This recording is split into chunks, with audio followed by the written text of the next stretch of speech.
Recently, I wrote to find answers to the questions that suddenly came into my mind, or that had always been there but that I had never thought deeply about. And after I made it into a video and uploaded it, quite a few people left comments than I expected. I was actually very happy that people share their own opinions. I thought the things I usually ponder about were just cliché that everyone experiences. But even though the video didn't get many views, it was surprising, and I was grateful that people left their own perspectives in the comments. I was also grateful that my small video could become a space where people could throw out their thoughts. I realized in my late 20s that it isn't easy to find people who could relate to the thoughts and concerns you have in mind. When I met my friends in my 20s, each group usually had different things they talked about. It is a little funny, but when I mentioned the scientific facts related to the topic we were talking about, or some interesting facts that were not widely known, they seemed a little overwhelmed by it. For example, when we were talking about a somewhat bitter example of the law of the jungle that we encounter in everyday life, I might say, yeah, I heard even sand tigers, sharks, inside their mother's womb, the strongest baby would eat all the other embryos or siblings, and only one eventually comes out of the womb. Isn't it shocking? Then they would respond with something like they were wondering why I was suddenly making them think about some science they hadn't even asked about, looking a little bewildered, and then move on. Of course, I had lots of other things that we shared and had good laugh with and everything. It was just some occasions that I rarely talk about scientific facts or those phenomena.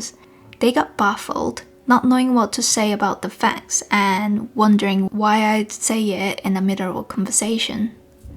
At that time, I didn't really understand why those things disturbed my friend's peaceful conversation flow.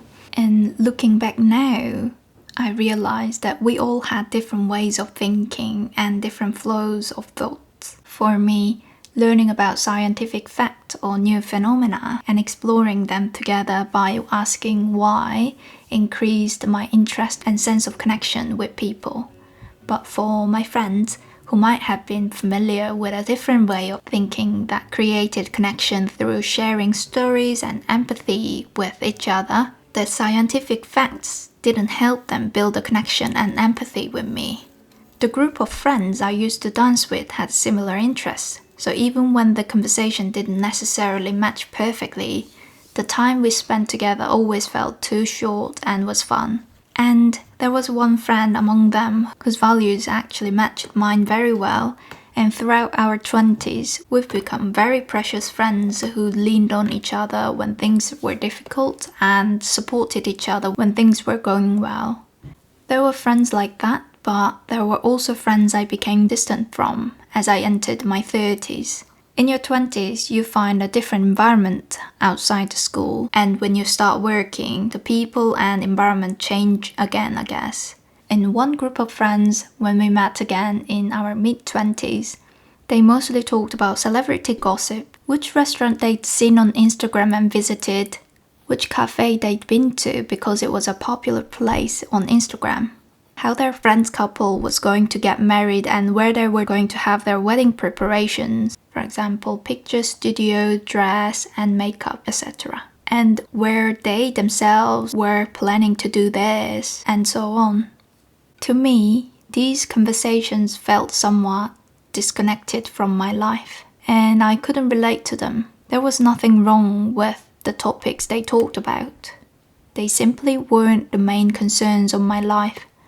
So when I met them, I would just sit there, smiling like a mute, with nothing to say, waiting for the conversation to move to one of my interests. Then, gradually, they all got married and I also moved to the UK, and I become distant from those friends. There are some friends I feel sad about growing apart from, but with these friends, perhaps I didn't feel much regret. I think friends are people I should be able to relate to and share things with. If I feel regret, I think it is because I couldn't find another connection with those friends. Now I wonder if Opening up about my thoughts through these videos and being able to talk about different perspectives with people who happen to come across them could become a new kind of connection for me.